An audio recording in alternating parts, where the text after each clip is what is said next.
Of the people, by the people and for the people means democracy. लोकांनी लोकांसाठी चालवलेले शासन म्हणजे लोकशाही होय.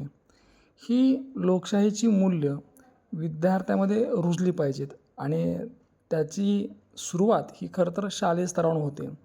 म्हणून विद्यार्थ्यांच्या अभ्यासक्रमामध्ये नागरिकशास्त्र हा विषय असतो की जेणेकरून नागरिकांना आपण या देशाचे नागरिक म्हणून आपले काय कर्तव्य आहेत, काय आपले हक्क आहेत याची जाणीव झाली पाहिजे. अगदी या ठिकाणी आपल्याला दर 5 वर्ष निवडणुकीला आपल्याला सामोरं जावं लागतं आणि आपल्या मतदानामध्ये किती ताकद आहे हे आपल्याला त्याच वेळेला कळतं की जेव्हा एखादा उमेदवार एका किंवा 2 मताच्या फरकाने पराभूत होतो किंवा जिंकून येतो. आज आदर्श माध्यमिक व उच्च माध्यमिक विद्यालय बनसरोडा तालुका केज या शाळेमध्ये शैक्षणिक वर्ष 2026-27 या वर्षाची विद्यार्थी संसदेची निवडणूक मोठ्या थाटामाटात संपन्न झाली. या निवडणुकीमध्ये विद्यार्थी संसदेचे अध्यक्ष या पदासाठी तब्बल 2 उमेदवार होते. प्रतीक ज्ञानोबा गायकवाड आणि दुसरा विद्यार्थी चिरंजीव अंकुशी. त्याचबरोबर विद्यार्थिनी प्रतिनिधी यासाठी 3 विद्यार्थिनी या ठिकाणी उभ्या होत्या. यामध्ये गौरी काकडे, ज्योती रोमन आणि कुमारी गुळबिरे.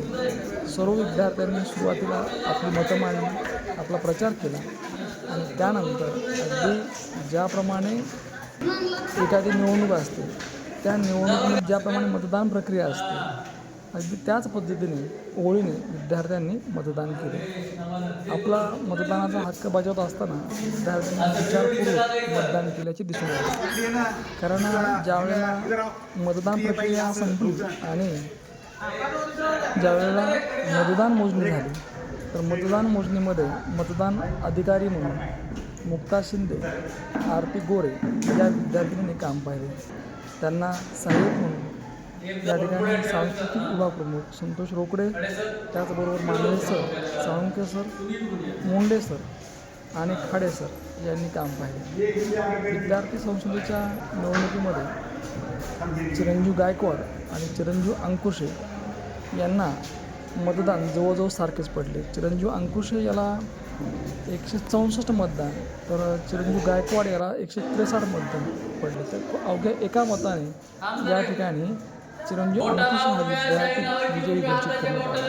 विद्यार्थिनी प्रतिनिधीमध्ये गौरी काकडे या विद्यार्थ्यांना 262 मतं मिळाली तर ज्योती रोमन हिला 42 मते, कुमारी गोविले या विद्यार्थिनींना 14 मते मिळाली.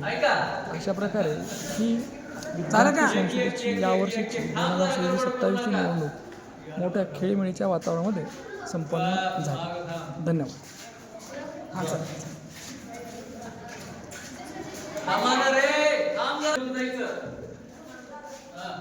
इकडे